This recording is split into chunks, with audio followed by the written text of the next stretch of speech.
says that Nichnas Yayin Yatsa Sod, and we're told in Tanakh there are three places where people are described as Sod. Sod Yesharim, Sod Yereim, and Sod Nevi'im. And the Mefarshim point out that Yesharim, Yereim, Nevi'im is B'Rosh Tevas Yayin. And Rabbi Nachman explains what is that Sod, that Yayin, that Shtia brings out. So he points to a pasuk in Eov, that the pasuk in Eov says, Eov is so broken and he's being surrounded by so many nisyonos. He says, Hein tevi shaka yaneni. Hein tevi milashon taiva. My only desire is that shaka, is that HaKadosh Baruch Hu yaneni should answer me. And Rabbi Nachman says that Hein tevi shaka yaneni is b'rosh teva shtia. That what drinking and the avodah of Purim is able to bring out in a person is to strip away all the other distractions and ritzonos and frustrations in life and realize that what a person really wants is shaka yaneni, hein tevi shaka yaneni, HaKadosh Baruch Hu should answer me. So I think it's an apropos way that the sod that we're trying to bring out, the sod yesharim, sod yereim, sod nevi'im, the sod of yayin, Rosh Tevas yayin, is that ultimately hein tevi shaka yaneni l'chaim. So I asked Reb Isaac three kashas before I started the shir. Kasha was how long people speak for. Very makbid not to go over time. Very makbid bit hakpada the time, which we'll talk about more. Number two was whether source sheets were a turn on or turn off.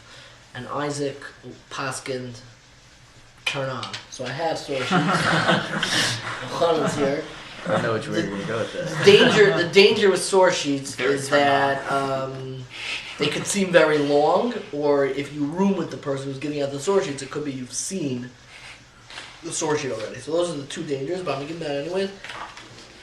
We'll go through it, we'll talk about it. We'll step up. Yeah. It is color. Yeah. No, I speak, but I speak to the Hamonam. They need color, they need pretty. I want to start off with two questions. Wow. The Beis Halevi writes in Drush Yud Zayin, and it's not just the Beis Halevi, it's the Pachad Yitzchak, it's Reb Tzadok. Everybody says the same thing, that there were really two times that Torah Sheba'al Peh was revealed to the Jewish people. The first time that Torah Sheba'al Peh was revealed to the Jewish people, can anybody tell me? When was the first time that the concept that human initiative and input was necessary for the revelation of Torah? When was the first time that was revealed? Anybody know? Sinai. When on Har Sinai? The Second second Luchos. Very good. The second Luchos. The Medrash Tanchuma in Parshas Noach, Siman Gimel, says that Luchos Shnios is what revealed to us the concept of Torah Sheba'al Peh.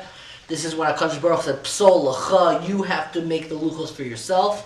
This was the first time Torah Sheba'al Peh was brought into the world. The second time Torah Sheba'al Peh was brought into this world, the Gemara in Shabbos on Daf Pei Ches Amud Aleph says was Purim. Hadar Kiblu V'Kimu Bahar. Hadar It's the Kiblu favorite it's Torah Sheba'al Peh. Hadar Kiblu V'Kimu. That's what the Medrash in Tanchuma discusses. That what they didn't want to accept was Luchos Rishonos, and they eventually accepted Luchos Shnios. You should look at that. The Tanchuma in Parshas Noach. Why that Tanchuma talking about Torah Sheba'al Peh appears in Parshas Noach is a whole separate discussion. It might have to do with Shinar, where the ark finally landed. So there were two times where Torah Sheba'al Peh, where the concept of man's innovation and man's role in Torah were revealed. One was Luchos Shnios and one was Purim. So the ha'ara that I want to share with you as more of a question is that there is a common denominator between Luchos Shnios and Purim. Does anybody know what they are? There are a bunch, but does anybody know what the common denominator is? The common denominator is the start of the story. How do both of those stories begin? Why they have to give a second Luchos? Why wasn't the first Luchos was enough? What happened? They had Chet Egel. Right? And why was the Purim story necessary? Mishta. Why was there a Mishta? Why was there a Chet Egel? Miscommunication. What kind of miscommunication? They thought God had cut off his debris. No. Pashup Pshat. Like the Beit HaMikdash got destroyed. Moshe read this. What happened? Moshe was gone. What they thought? Why did they think he was gone? Because Moshe said he would come back. He tarried. to come And Moshe said he would come back in 40 days, and they miscalculated. They thought Moshe was late, and they miscalculated the time that Moshe Rabbeinu would come back. That's the Rashi in the beginning of Perek Lamed Beis in Sefer Shmos in Parshas Kisisa. And in the Purim story, the Gemara in Megillah tells us that why did they go to the Suda of Achashverosh? They went to the Suda of Achashverosh because they miscalculated the Galus Yechoniah. That they said that they would be in Galus for 70 years. They didn't know when to calculate the beginning of the Galus. So they thought that God was gone. And the same way in Charegel, they thought that Moshe was never coming back. What was the main mistake? A miscalculation in time. So the ha'ara I want to start out with is why is it that both major revelations of Torah Sheba'al Peh began with miscalculations in time? The second question I want to talk about is the Klei Yakar discusses that we know the Megillah begins, what's the first word in the Megillah? Vayihi b'mei Achashverosh. So what does the word Vayihi mean? So the Gemara darshes, Vayihi is a lashon of Tsar. Vayihi is a lashon of tsar. Why is Vayihi a lashon of tsar? Vayihi sounds good to me. So the Klei Yakar writes in the Parshas Bereshis, when it says Yehi Ma'oros Barakia, that he put the sun and the moon that allows time to be perceptible in the skies, Yehi Ma'oros Barakia, it was a lashon of tsar. Rashi says that for Gemara and Tainus, and he says that the pain of the language of Vayehi is the pain of time. So my second question is, what does it mean that time causes pain? What is the pain of time? What is the pain of Zman that is brought about in the lashon of Vayehi in the beginning of the Megillah and Vayehi Ma'oros Barakia? Interestingly, does anybody know what Rashi says over there? Yehi Ma'oros Barakia. Ma'oros means light, but Ma'oros in that pasuk is written without the letter Vav. So Rashi makes a drasha and says Ma'oros means something happened, something bad happened. What does he say happened? Does anybody know? He says askara, which means choking, came into the world. Children started to choke. That's what Rashi says, like the weirdest Rashi in all of Chumash. So askara means that you can't talk. The question is, what does Askara have to do with the creation of time, with the pain of time? And we're going to get to all of this. But I want to begin with the Mar Makomos. You can already skip to page 3. You don't have to skip at the beginning. I want to make sure Chazan Zman of Yisrael. There's a professor at MIT. In MIT, they don't just teach engineering, they also teach literature. And there's a professor at MIT named Alan Lightman who teaches literature at MIT, and he wrote a book called Einstein's Dreams. Anybody here familiar with Einstein's Dreams? Einstein's Dreams is a book where every chapter in Einstein's Dreams discusses a different story, a town operating under a different conception of time. In case the Chaver here is wondering why I skipped pages 1 and 2, pages 1 and 2 is from a book which you should read by A.R. Luria called The Mind of a Numenist, which talks about a person who does not forget anything. Really, all of time and the whole kasha of time has to do with the question of what is the role of memory in Yiddishkeit. And I'll be honest, the role of memory as it relates to Purim is very much connected to in the Purim story.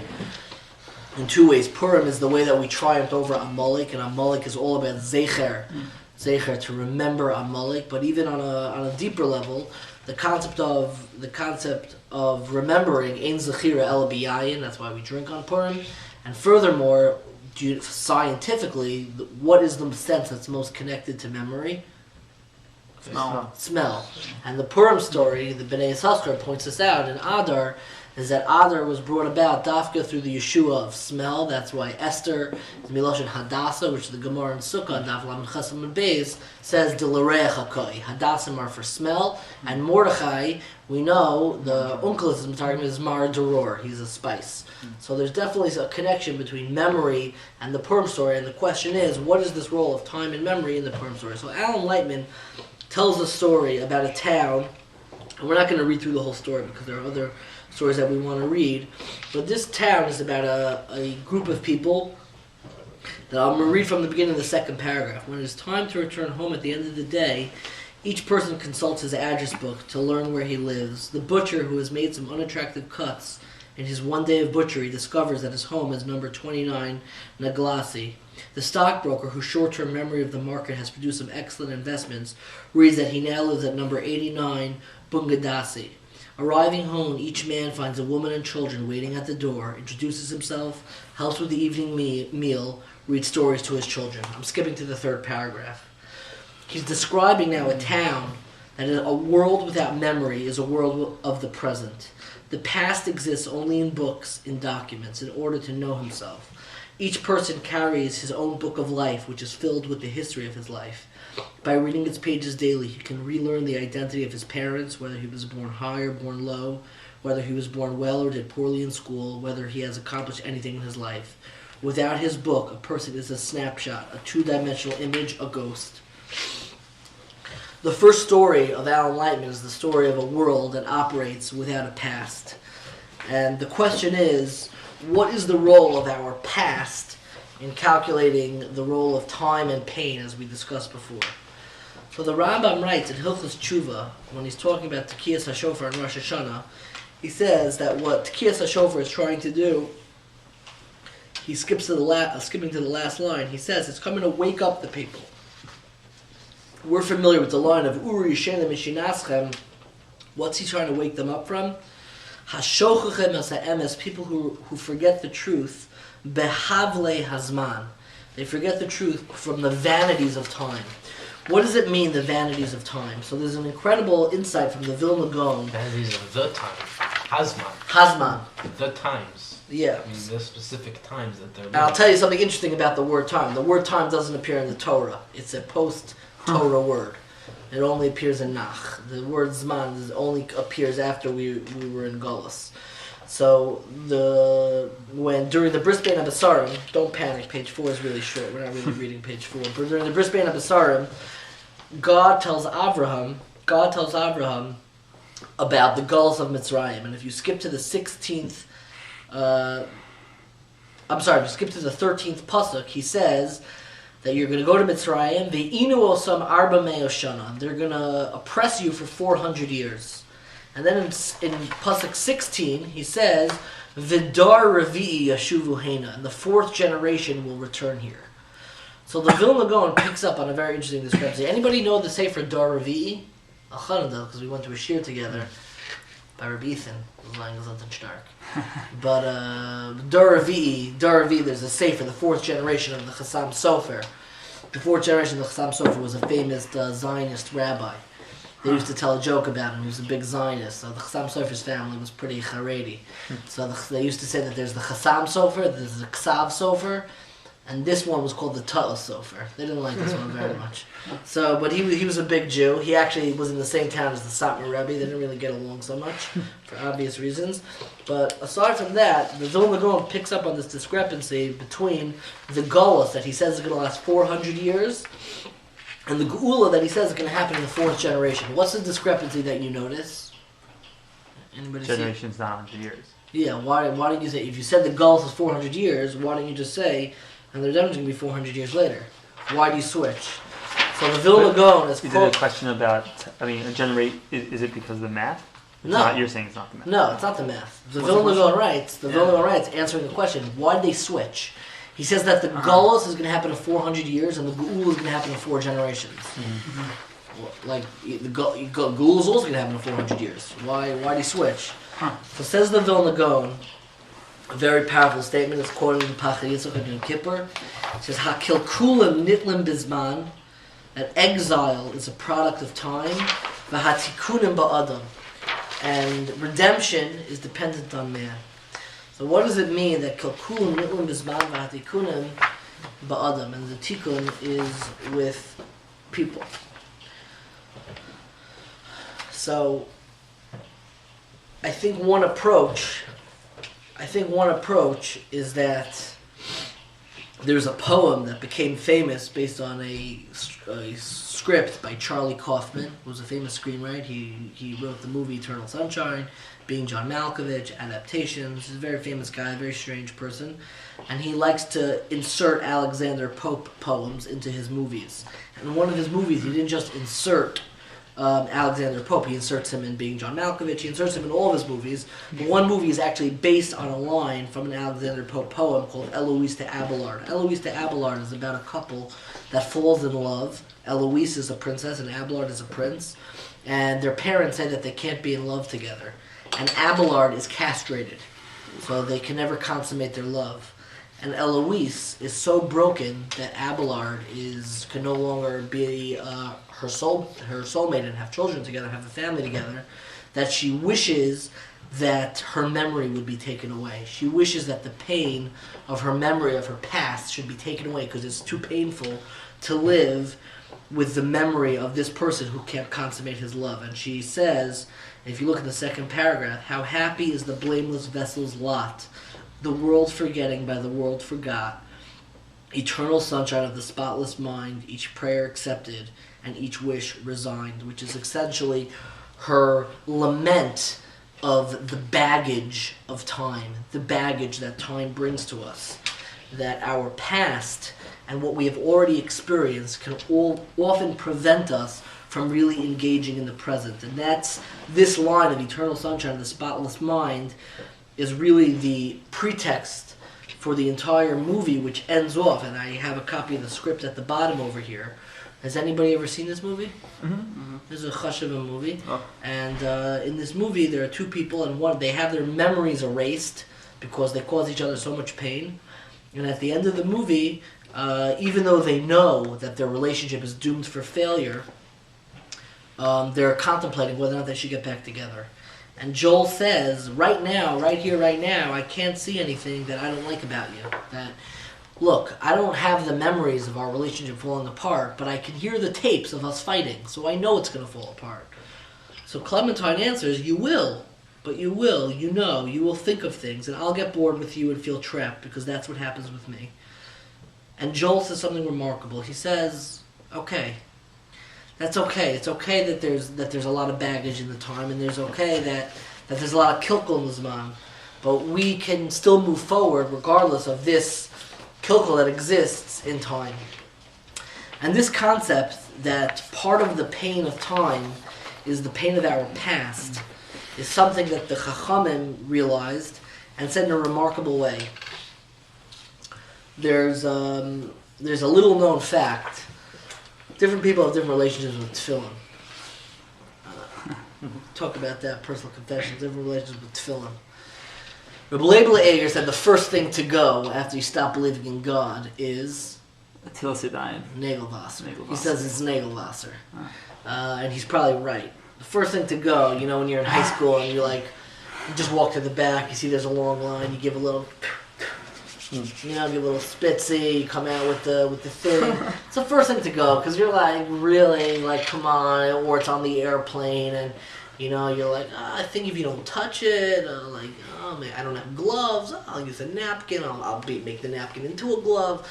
That's the first thing that usually goes, but Rabbi Simon, I once heard him say, and you only say this if you're coming from a place, Rabbi Simon said the first thing to go when you're feeling depressed, when you're feeling broken, is tefillin. Tefillin goes. Tefillin, we know that from Chazal, the Gemara in Sukkah says, is that an Ovel can't wear tefillin. Pe'erecha chavash alai. And L'fi is daiti. That's not saying that an Ovel's potter, it's saying a mitzias. If you're in Avelis, if you're feeling broken, if you're feeling exiled, you're not going to be able to put on tefillin. It's not going to speak to you, that mitzvah. And in fact, it wasn't just Avelim who didn't put on tefillin, but in the Zman of the Bali Tosos, people stopped wearing tefillin. Tosos says this explicitly in Maseches Brachos on Daf Yud Zayin Amud Aleph, and in Maseches Shabbos on Daf Mem Tes Amud Aleph. Tosos says that, I'll be honest, in our time we don't really wear tefillin. In fact, the Smag, the Sefer Mitzvahs HaGadol, he used to go around preaching and being mechazik people. So we know when people go around speaking, like big rabbis with long white beards, they speak about a couple things. They speak about tzedakah, and how you have to give to their yeshiva, otherwise you're Russia, duh. Other things they speak about is tznius. The reason why anything bad happens in the world is because your wife isn't tznius enough, duh. And number 3 is they'll talk about every rabbi's got their mitzvah, whatever, hit her. Usually tzedakah and tznius are big favorites. But the Smog says that he went around and he was reminding people to put on tefillin. He says people just weren't doing it, and he went around speaking on tefillin. So why did people stop wearing tefillin in the Zman of the Rishonim? So our friend Kannerfogel, who's an academic professor in Revel, has an article about this, and he brings one approach. He says, in the Gaonic period, the problem of neglect of the commandment to put on phylacteries is a more confusing English word for tefillin. That's from a Greek word. I don't know why that's used to translate it, but there's a phenomenal tshuva between the Lubavitcher Rebbe and Rav Hutner about what kavanas you have to have when you put on tefillin. So, Rav Hutner, and this is the one time where you see the chachma of the Lubavitcher Rebbe. And Rav Hutner was a smart man, but I'm going to be honest, I have to side with the Lubavitcher Rebbe on this one. Rav Hutner was criticizing Lubavitch for just slapping tefillin on people. And Rav Hutner says they don't even know what they're doing. And the Lubavitcher Rebbe was like, and does anybody know what they're doing? And he said, and what would help them know what they're doing? If you tell them that they're putting on phylacteries, and he writes it in Hebrew, phylacteries, like, nobody knows what phylacteries are. Like, phylacteries, like, the only people who know what phylacteries are the TSA, you know what I'm saying? They're like prepped on, like, a phylacteries chart, but, like, nobody knows what phylacteries are. But Yom HaShiyah, the Bali Tosis didn't put on phylacteries. Furthermore, as evidence by the response to that period, Does the anybody problem... know what they're doing? The problem, and he writes that, it's a phenomenal back and forth. I could send it to you if you email me. The problem was no longer one of how to wear phylacteries, but whether to wear them at all. So one of the approaches that he brings is an approach from the Meiri that's based on the Gemara in Shabbos I just mentioned. I'm on Testament Aleph. That the Gemara says, the Mishnah refers to tefillin as Bal Kanafayim. So why is it referred to as Bal Kanafayim? So the Gemara says, Amar Rabbi Yanai, tefillin tzrichem guf naki, tefillin require a clean body, Elisha Bal Kanafayim, like Elisha who had wings. So what does that mean that it needs a guf naki? And this is relevant. A lot of people are hacking about tefillin nowadays. I'm not going to discuss that because we're not children. Abaya Amar Shalo Yafiach Bahen, that you shouldn't flashlight. Rava Amar Shalo Yashem Hem, you shouldn't sleep in them. However, the Meiri on the spot, and you see this was a prevalent opinion in the time of the Bali Tosos, and Kannerfogel cites this opinion in his article. The Meiri says that there were people who thought that to wear tefillin you need a guf naki ke Elisha didn't just mean that not to sleep or to have a clean body. It meant that you have to be holy like Elisha. You have to be righteous like Elisha. And people in the time of the Bali Tosos, and like Rabbi Simon said, Bismanenu, people, when they're not feeling righteous, when they're feeling in exile from Torah and mitzvahs, they stop putting on tefillin. They don't feel connected to it. So the chinuch, not the minchas chinuch, the chinuch, which was written as a sefer of a father trying to inspire his bar mitzvah boy to be into Torah mitzvahs, in mitzvah 421, which talks about tefillin. It's not a mikra, that number obviously, and he writes as follows. If you look, the last word on the line, it's about 6 lines up, Vahamachmirim. He's talking about the people who stopped putting on tefillin because they didn't feel like they were Elisha Hatzadik. Elisha Bal Kanafayim. Vahamachmirim b'kedushas hamitzvah. The people who are machmir in the holiness of tefillin. This is the mitzvah of tefillin he's talking about. Umeniyam leiv hahamon b'devar mehesasik ba. And they tell the people that they shouldn't be involved in it because they're not holy enough. Ulai kavanasam l'tova. You know, they probably mean well. Aval ba'emes yesh b'zeh meniyah l'bnei adam b'kama mitzvahs v'hi ra'a rabba. It's a terrible, terrible evil. And he says something so beautiful. You know, you hear in the hood, the gangsters, they say, not in my house. So that's what the chinuch says. V'lo kein beisi ani im hakel. Not in my house. That's not how we run. That's not how we run this town. Ki yadati she'in tzadik ba'aras asher yasa tov v'lo yechata. Who is completely free from sin? V'im kol zelo nimnu mehisasek b'mitzvah. Listen closely, because I think this is the most powerful words in the whole sefer. V'im kol zelo nimnu mehisasek b'mitzvah be'ez ruach elikim tova telapshena lasos tov. Ki mi yodeya im ula yimshach b'darko atova ad eis moso v'hamaves piton tovo. In my house, the way we run things is that we don't remove ourselves, or we don't decline from participating in a mitzvah so long as the ruach of HaKadosh Baruch Hu adorns us. And if we're in the moment, we ride that moment. That moment might not last, that moment might not take hold, the momentum might not grab, but so long as we're in that moment, we connect to the moment. And there are a lot of people who say that because you're going to fail, And because the past of time is weighing in on you, so don't connect to the present. You know you're going to slip up tomorrow. Because look at what happened the last 2 years. Look what happened yesterday. Look what happened last night. But says the chinuch, that's not how I run my house. And in fact, the whole Purim story is leading up to what? What's the climax of the Purim story? What did it lead up to? What did it create? The Jews got saved, but that's not the climax. What really was the taitzah of the Purim story? The second? The second Beis HaMikdash, Bayis Sheni. What was unique about Bayis Sheni? So Bayis Sheni, what was unique about Bayis Sheni, the Gemara in Bava Basra, Naftal and Amal, says Bayis Sheni architecturally was unique. The Gemara says, if you haven't seen Bayis Sheni, you've never seen a Beis HaMikdash in your life. It was the most beautiful Beis HaMikdash. What was so beautiful about it? So the Gemara says, I'm not going to go through the whole thing, but it's right there in front of you. It says that the tiling on the ceiling of the Beis HaMikdash was with green and blue tiles. So, what was so beautiful about it? The rabbis weren't even sure. The rabbis said, why green and blue? Rabbis, the Rebbes, they like gold. So the Rebbes, the Gemara said, let's do it in gold. But then they said, no, we're not doing it in gold. Blue and green, that's the way to do it. Why is blue and green so chashuv? Because the Gemara ends off, ki itzvusu dima. Because it appears like the waves of the sea. What's so special about the waves of the sea? So Rav Hutner in Pachad Yitzchak in the back, the inside Pachad Yitzchak, not the outside Pachad Yitzchak. In the back of Pachad Yitzchak, he has chidushim in Yiddish.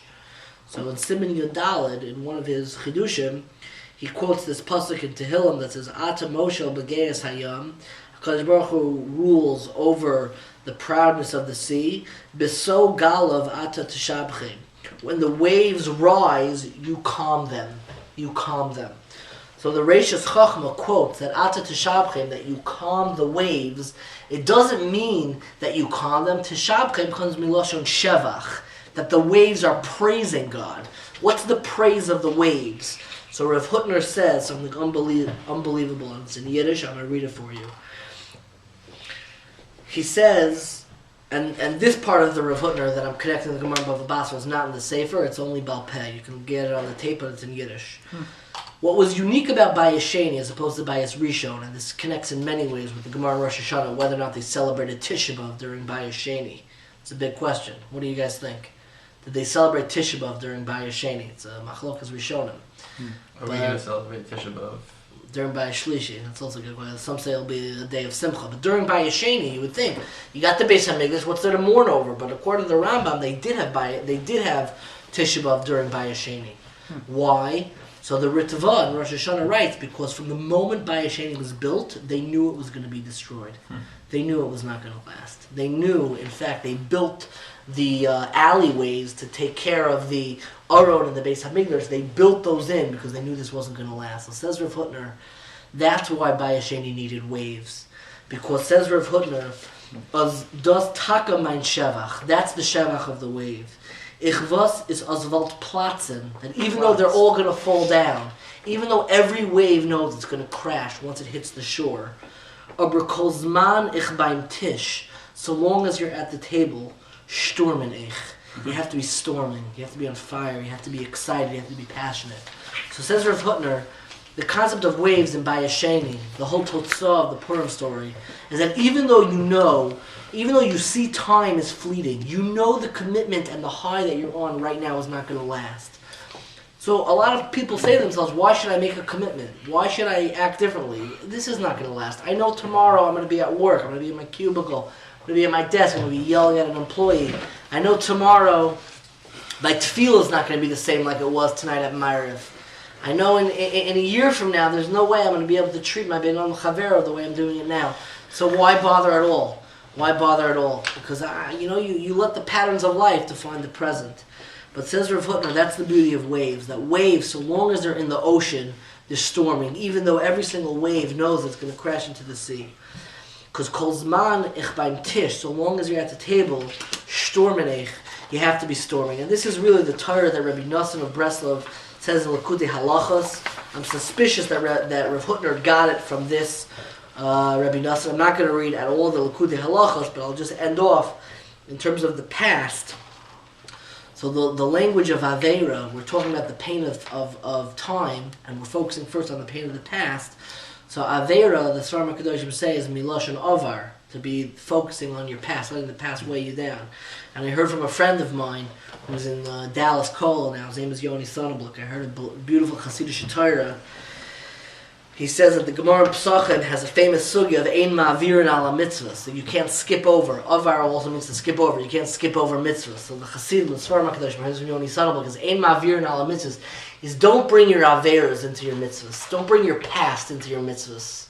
Like the Chinuch said, Kol Eis Ruach Hashem T'labshenu. So long as you're in that moment and you feel HaKadosh Baruch Hu and the spirit of HaKadosh Baruch Hu dwelling in you, First Shlomo says this. Yeah. you have to run with it. I want to end off with so you're kind yeah. of advocating towards like be in the moment, be in the present, live. Don't let the past wear you down. And the patterns of life define your life. Correct. Learn Because how if to you activate yourself within. yes, even though you're at a tish and sometimes you feel cheesy, you close your eyes singing. You feel cheesy. You know what you did the night before. You know what you're doing tomorrow night. Like, who am I to like close my eyes and get into this moment? I can't connect to this moment. That's not me. You're in shul and like usually you're the guy schmoozing during davening and like the chazan, he says that one niggin that when you were in 6th grade you were really into because you said it at your parents' Malava Malka, you know, and you sang that was your solo. You're saying like not to be blasé, like. Not to be blasé, but don't let your past and your future drag you out of the present. And I think a lot of people do that in the sense that you have a guy, the night before, Rabbi Simon is very blunt. Rabbi Simon, when he talks about tefillin, he says it's the first mitzvah to go when it comes to Shmer Sinayim. You're nichshol Shmer Sinayim. You make a big mistake. You wake up the next morning, you're like, hey man, I can't connect to nothing. I'm not there. I'm not there to connect to anything. You make a, like, who am I? You feel so mia, so revolted, so exiled, so arba meya shanim.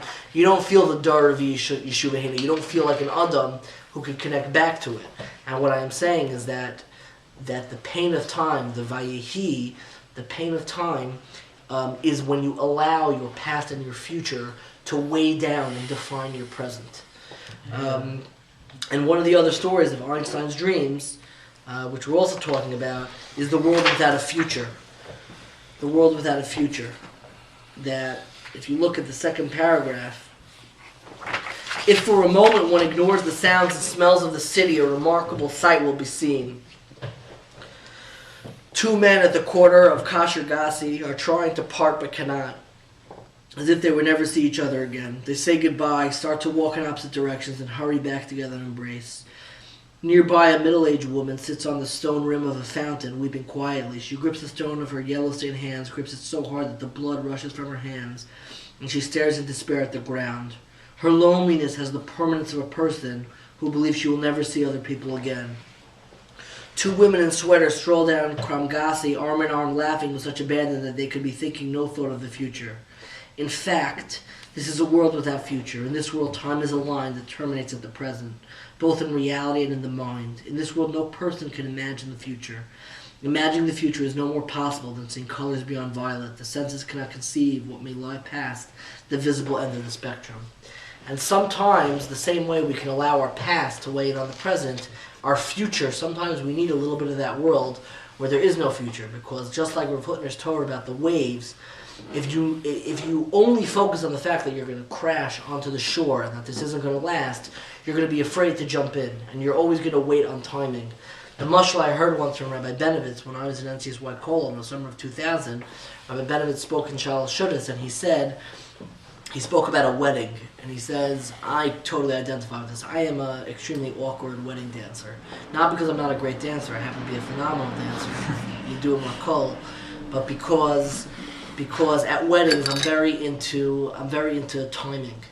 And I'm about to jump in, and then I realize, oh, he's dancing with his uncles. Now's not the right time. And a little bit longer, I'm about to jump in. I don't know, that's it. Those are his roommates from Eretz Yisrael. Those are his Shalvim roommates. Better not. That's the roommate circle. Stop it.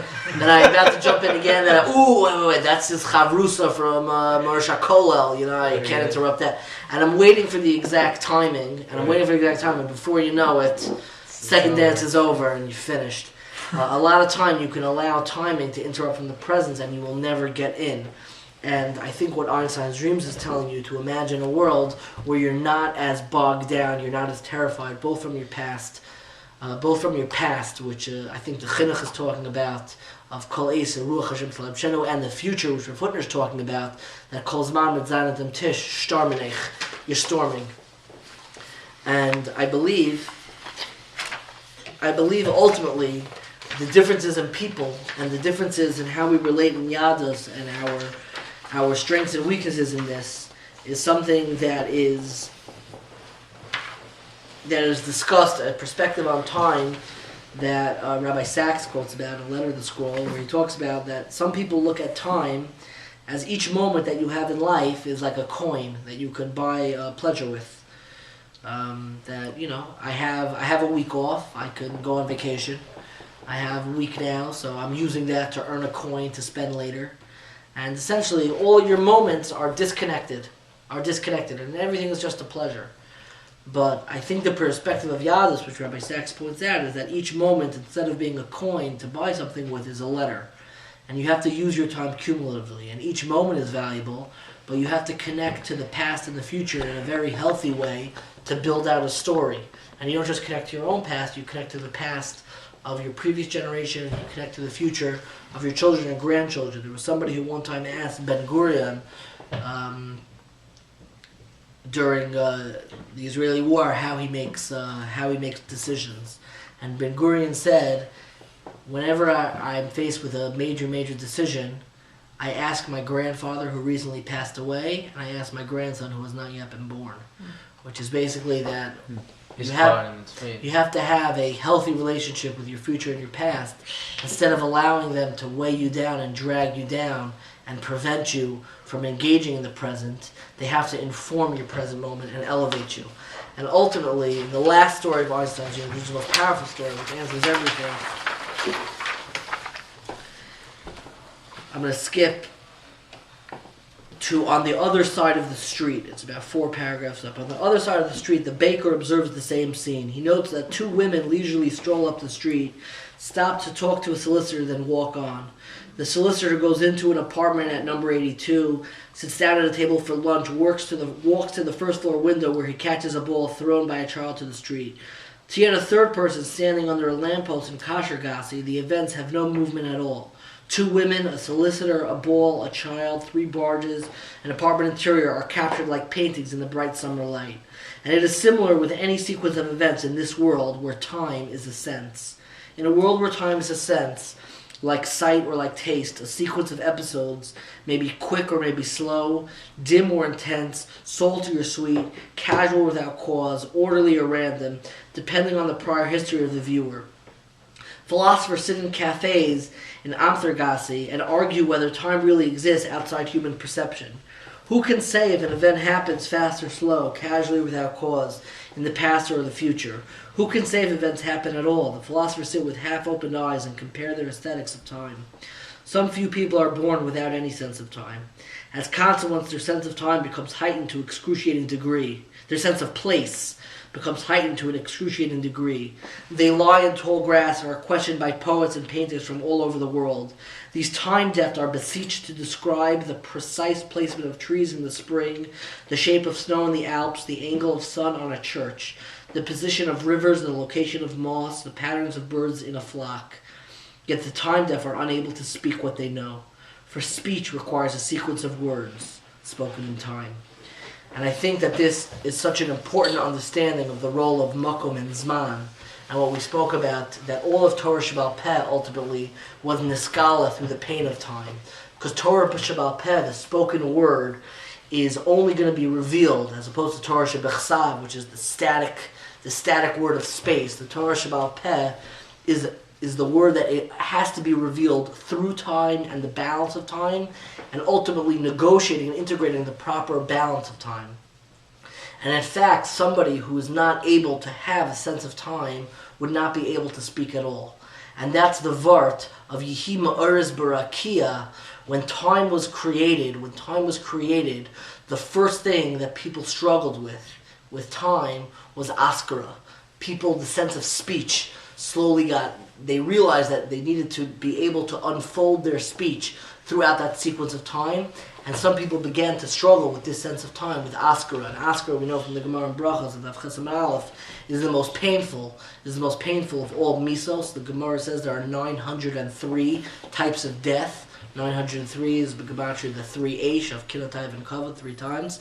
And the 903rd type of death is the death of Askara. This is what Talmidei Rabbi Akiva, who are Lo Nagu Kavod Zebezeh, who are Paigeya in the Masorah of Torah Shebal Peh, that if you don't have a proper sense of time, you're not going to be able to express yourself, because the self is a product of the negotiation between the past, the future, and ultimately the present needs to emerge. And in Mitzvah Hashem, it should be a zechus by all of us that the Yehi B'mei Achashverosh, or Yemei Purim, should be an Aliyah, Sayin, Torah Shebechsav, Sayin, Torah Shebal Peh, and we should ultimately be answered our tefillah of Hein Tevi, Shaka Yanenu, Chaim,